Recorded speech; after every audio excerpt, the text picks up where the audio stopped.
Al día de hoy aún recuerdo la muy particular sonrisa de Miguelina. Desde siempre me imaginé que sus dientes eran como pequeñas perlas, blancos, brillosos y un poco redondos. Tampoco podré olvidar jamás aquella tarde en que subí a su departamento y vi sus dientes desprendidos, colocados en un pequeño plato. Se encontraban formados en el orden en el que estaban en la boca de Miguelina. Hasta parecía que seguían sonriendo.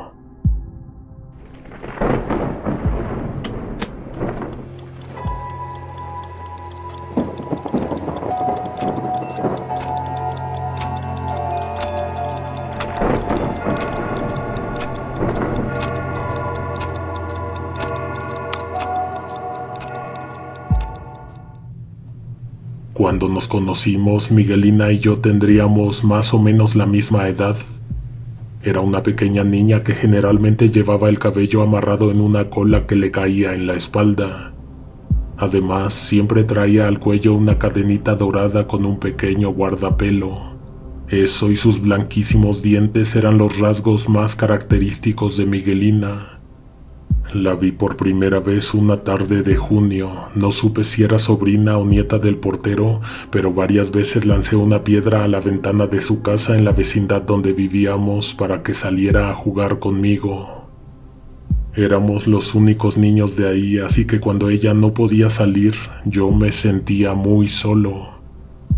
Jugábamos en una parte de la vecindad que estaba cerrada porque el sismo la había dañado y existía el riesgo de que se nos viniera encima una pared o algún techo. Ese era nuestro mejor escondite, los baños abandonados, algún sillón viejo o los armarios llenos de polvo de las habitaciones. Fuimos los mejores amigos durante casi 2 meses, pero un día la niña no volvió a bajar ni a salir de su casa. Me tuve que resignar, pues lo más probable era que solo estuvo de visita por las vacaciones en casa del portero, que como les repito, nunca supe si era su abuelo, su tío o su padrino. Ciertamente no creo que haya sido su padre, pues el hombre ya era muy viejo en ese entonces. El señor vivía con su esposa, que después de un accidente no pudo volver a caminar y estaba condenada a vivir en una silla de ruedas. Por eso mismo la señora jamás salía de su departamento, a menos que tuviera que acudir al hospital por alguna complicación respiratoria. Esa mujer siempre tenía tos. Cuando tenía que salir la bajaban cargando para subirla al taxi. Ya después metían su silla de ruedas a la cajuela del vehículo. Una noche de agosto sucedió lo inesperado. Me desperté a mitad de la noche, pues era imposible ignorar tanto ruido proveniente del piso de arriba. Eran los gritos del portero, quien se encontraba discutiendo acaloradamente con su esposa. También se oían los pesados pasos del señor caminando exactamente arriba de mi habitación. Iba y venía, en ocasiones hasta corría. No te voy a decir que estaban buscando algo, porque no tengo la certeza, pero se oía que abrían puertas, aventaban cosas. Algo o alguien de ese departamento se había escapado o se había escondido. De cuando en cuando se escuchaban rechinar las podridas llantas de la silla de ruedas de la señora y su eterna tos. No era mi intención averiguar la razón de la discusión. Mi único propósito era volver a dormir. Estuvieron así durante horas y yo dormía y volvía a despertarme cuando eran más fuertes sus gritos. De pronto se escuchó que azotaron fuertemente la puerta de su departamento. En ese instante todos los sonidos cotidianos de la calle y las demás casas callaban, dando completa prioridad a los ruidos que provenían del piso de arriba. Posterior al azotón de la puerta, hubo un breve silencio. Después se escuchó que alguien encendió las luces del pasillo. Luego ese alguien comenzó a bajar despacio por las escaleras que se encontraban al final del corredor. El volumen del sonido que provocaban los pasos aumentaba poco a poco, lo que indicaba que alguien se dirigía a la salida, pero que, sin duda, iba a pasar por el corredor al que daba la ventana de mi habitación. Finalmente y de manera sorpresiva, la persona que bajó se detuvo a unos centímetros de la ventana de mi cuarto. Lentamente, una silueta apareció frente al cristal. Era alguien que intentaba ver hacia el interior. Mi cortina era más o menos delgada, así que pude ver de quién se trataba. No me lo creía. Era la esposa del portero, la misma que supuestamente no podía caminar. Esa persona se encontraba de pie frente a mi habitación. Podía escuchar claramente su respiración. Era pausada, pues le costaba trabajo tomar aliento. Puso las manos entre sus ojos para eliminar los reflejos del vidrio y poder ver bien hacia adentro. Yo estaba paralizado por la impresión. No tenía alientos ni fuerzas para echarme el cobertor encima y esperar a que se fuera. Estuvo parada ahí casi 5 minutos. Yo estuve ese mismo tiempo sin querer delatarme que estaba despierto ni moverme un poco. Cuando por fin se marchó, pude exhalar un largo suspiro de alivio. Me sentía a salvo solo unos cuantos segundos. La tranquilidad se desmoronó al instante en que escuché algo extraño que venía del interior del closet. Me incorporé y con mucho miedo fijé mi mirada hacia el lugar de donde venía el ruido. Además, se sentía una presencia. Era como si alguien estuviera oculto ahí dentro. Cuando se dejó de oír, yo me encontraba muy inquieto y asustado y no sabía qué hacer. Esperé sin dejar de mirar hacia la puerta, la cual de pronto empezaron a tocar desde el interior. También se escuchaban rasguños en la madera. Tuve mucho miedo y no quería levantarme a ver qué era lo que estaba ahí, pero no dejaban de tocar. A mi parecer, no había de otra. Bajé con cuidado los pies descalzos al piso y caminé hacia el closet. Unos pasos antes de que llegara hasta la puerta, dejaron de hacer ruido. Me armé de valor y puse la mano en la perilla, la giré lentamente y jalé la puerta. La luz interior se encendió automáticamente, cegándome por un par de segundos. Cuando por fin pude ver hacia adentro, me encontré con un enorme desastre. La ropa estaba desacomodada, aventada por todas partes. Las cosas que deberían estar en los cajones se encontraban en el piso. Incluso había algunas manchas de lodo. Un tremendo escalofrío me recorrió de los pies a la cabeza. Solo podía imaginarme la cantidad de castigos y regaños que recibiría de mis padres. Me aseguré de que no hubiera nada o nadie más adentro del closet e intenté comenzar a levantar el desorden.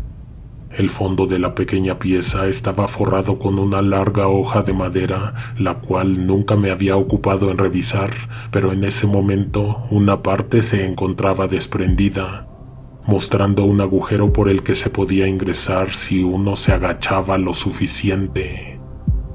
Aventé hacia la pared la lámina de madera y enfrente le puse una zapatera.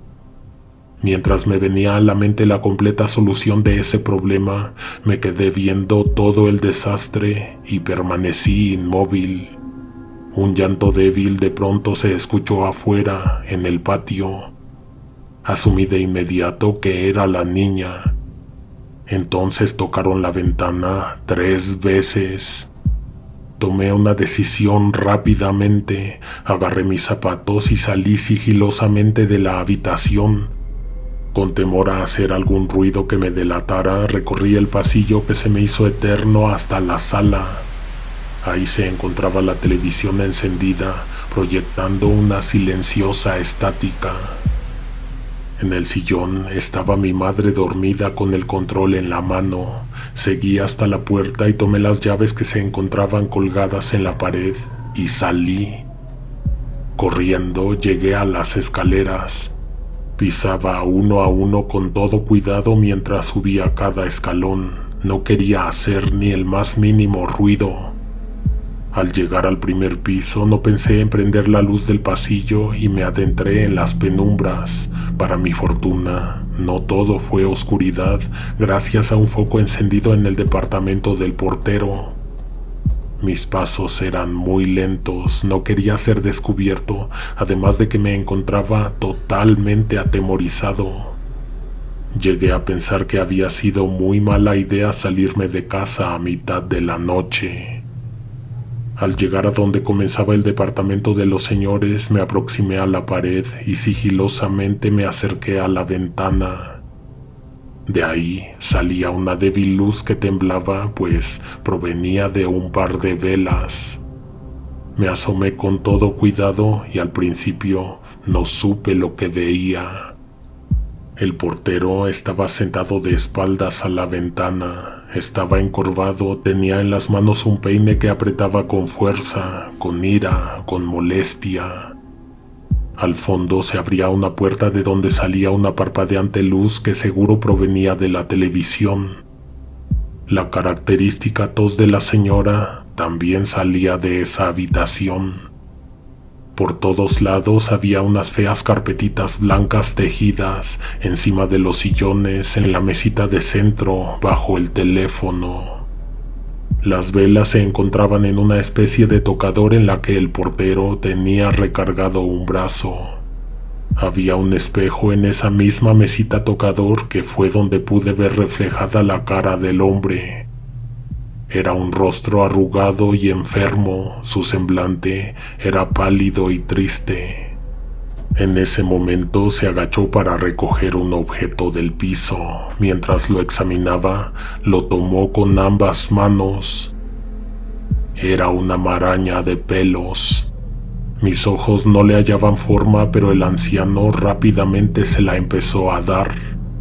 Con fuerza comenzó a jalar los cabellos con el cepillo y después de un rato, eso que tenía en las manos ya se veía como algo que yo pude reconocer. Era una peluca negra. Sin levantarse de la silla se acercó hacia adelante y de las sombras sacó una muñeca. Le colocó la peluca y la sentó a su lado. Inmediatamente después, con sus manos largas y arrugadas, le acomodó el vestido y le acarició la espalda. Después giró hacia izquierda y abrió un cajón del tocador, de donde sacó un pequeño platito azul de cerámica. Me llevé las manos a la boca para contenerme. En el platito estaban los dientes de Miguelina, igual de blancos que siempre, en el mismo orden que se muestran cuando uno sonríe. El horror me hizo apartar la mirada y voltear hacia otro lado. Dirigí la vista hacia un lugar de la sala donde se encontraba el verdadero horror. Me dieron náuseas en cuanto lo vi. Se trata de la escena más macabra que he visto en mi vida. En la esquina derecha, desde el piso, había un cúmulo de muñecas de cerámica de todos tamaños, arregladas hasta el último detalle, con horrorosos vestidos almidonados, pequeños moños blancos y largas pestañas que adornaban espantosos ojos que miraban hacia la ventana. No había un solo espacio o repisa donde no hubiera una de esas siniestras y sonrientes muñecas. Mientras más veía la sala, la visión era más horrenda y terrorífica. Me quedé en shock cuando vi hacia el centro de toda la escena. En medio de todo había un altar en el que se encontraba sentada Miguelina. Estaba inmóvil, sin sonrisa, sin expresión en el rostro. Las muñecas que la rodeaban parecían custodiarla. Su larga cabellera se veía seca, su piel era pálida y su carita reposaba sobre el hombro derecho. Sus ojos estaban bien abiertos, pero no tenían la vitalidad que le conocí. Más bien parecían dos horribles canicas de vidrio. De entre todas las muñecas, ella sobresalía pues era mucho más grande que los demás cuerpecitos de cerámica. Al cuello tenía su cadenita de oro con el guardapelo que yo muy bien recuerdo. Lo único que desencajaba en la escena eran sus pies, pues no tenía puestos sus zapatitos y las calcetas estaban manchadas de tierra.